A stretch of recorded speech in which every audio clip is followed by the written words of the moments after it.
Welcome to this section about React navigation. The aim of this section is to gain a better understanding of navigation in React Native, specifically the library React Navigation. In this video, we will discuss what React Navigation is, the trade-offs of using React Navigation, and we'll introduce the different navigator types.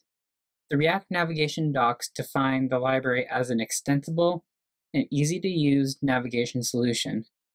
And the reason being is that the source is completely written in JavaScript. The library offers you a chance to customize and adjust how navigation works within your application. And if you have any issues, you're able to read the source code.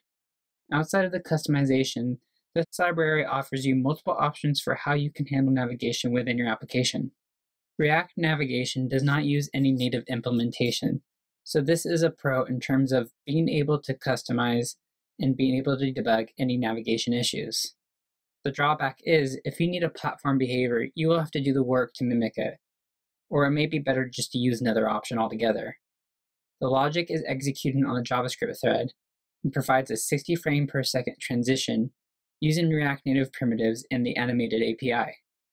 Let's discuss what a navigator is. React Navigation uses navigators to navigate from screen to screen.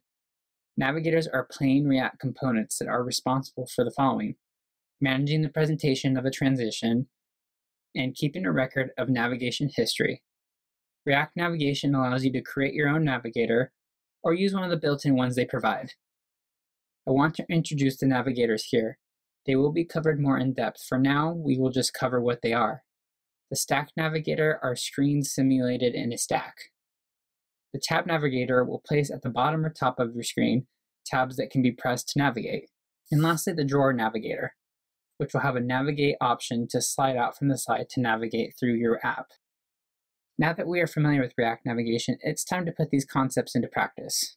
I encourage you to read the API a little bit more in depth, but we will cover some of the baseline in our next video.